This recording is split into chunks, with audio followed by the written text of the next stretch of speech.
Hi అండి, నేను మీ Devika. Welcome back to our channel DR creations. Friends, video చూసే ముందు ఒక లైక్ చేయండి. కొత్తగా వచ్చినట్లయితే సబ్స్క్రైబ్ చేసుకోండి. ఫ్రెండ్స్, ఈరోజు ఈ వీడియోలో చేయబోయే రెసిపీ పప్పు చెకోడీలు. నా చిన్నతనంలో రూపాయికి 2 ఇచ్చేవాళ్ళు. ఇప్పుడు చెకోడీ సైజు తగ్గుతుంది, రేటు పెరుగుతుంది. నాకెంతో ఇష్టమైన పప్పు చెకోడీలు తయారు చేయడానికి మీ ముందుకు వచ్చాను. ఏ విధంగా తయారు చేద్దామో ఈ వీడియోలో చూద్దాం రండి.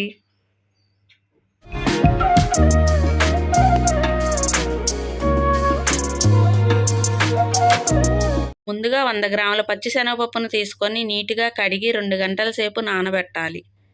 ఈ విధంగా నానిన శనగపప్పును తేమ ఆరే వరకు పొడి క్లాత్పై వేసి ఆరబెట్టాలి.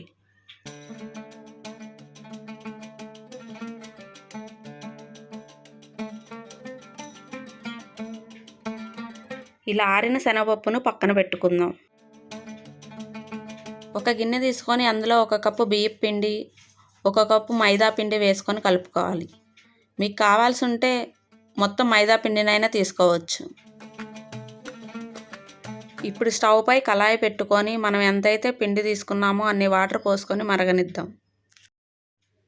ఇక్కడ నేనైతే 2 కప్పుల పిండికి 2 కప్పుల వాటర్ పోసుకుంటున్నాను. ఇందులో రుచికి సరిపడా ఉప్పు, రుచికి సరిపడా కారం,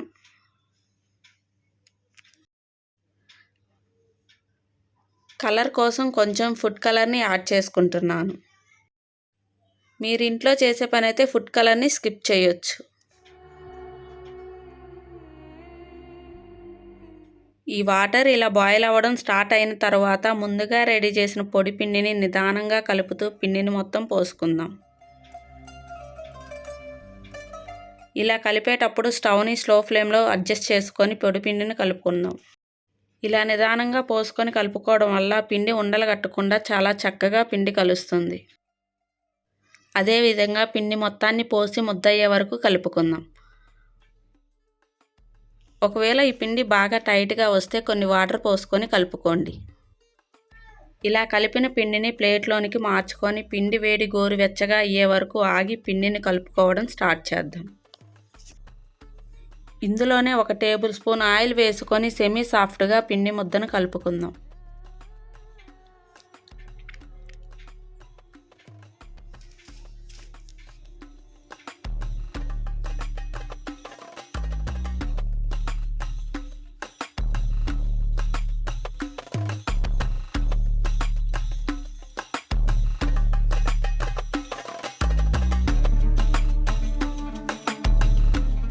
ఈ విధంగా రెడీ చేసిన పిండి ముద్దను కొంచెం తీసుకొని వేడి ఆరిపోకుండా మూత పెట్టుకోవాలి.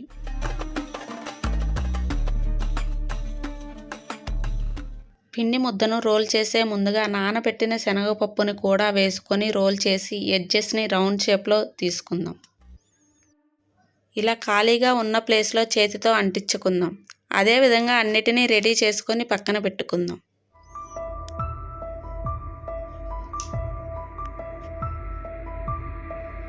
పప్పులు చేతితో అంటించుకుంటేనే చాలా చక్కగా అంటుకుంటాయి.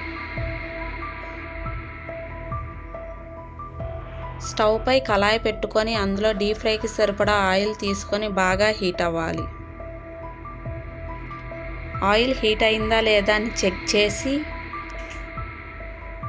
ముందుగా రెడీ చేసిన చెకోడీలను ఒకదాని తర్వాత ఒకటి వేసుకుందాం.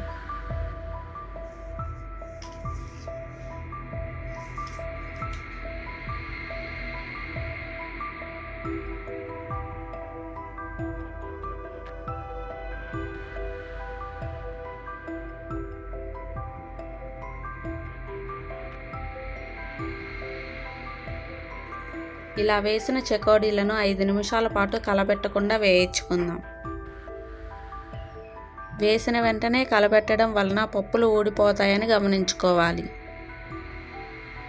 చెకోడీలు ఉడికాయని మనకు ఎలా తెలుస్తుందంటే ఆయిల్పై నొరగ ఇంకిపోతుంది. ఇలా నొరగ ఇంకిపోవడం స్టార్ట్ అయిన తర్వాత వాటిని స్ట్రెయినర్ సహాయంతో పక్కకి తీసుకుందాం. మొదటిసారి ట్రై చేస్తుంటే ఒక దానిని తీసుకొని విరిచి చూడండి.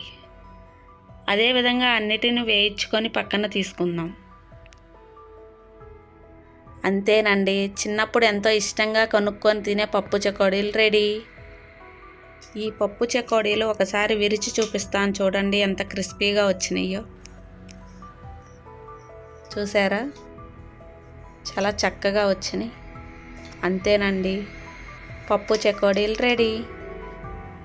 ఈ వీడియో కనుక మీకు నచ్చినట్లయితే లైక్ చేయండి, మీ ఫ్రెండ్స్కి రిలేటివ్కి షేర్ చేయండి. మరెన్నో వీడియోస్ కోసం డిఆర్ క్రియేషన్ని సబ్స్క్రైబ్ చేసుకోండి. మరో వీడియోతో మళ్ళీ కలుద్దాం. అంతవరకు సెలవు.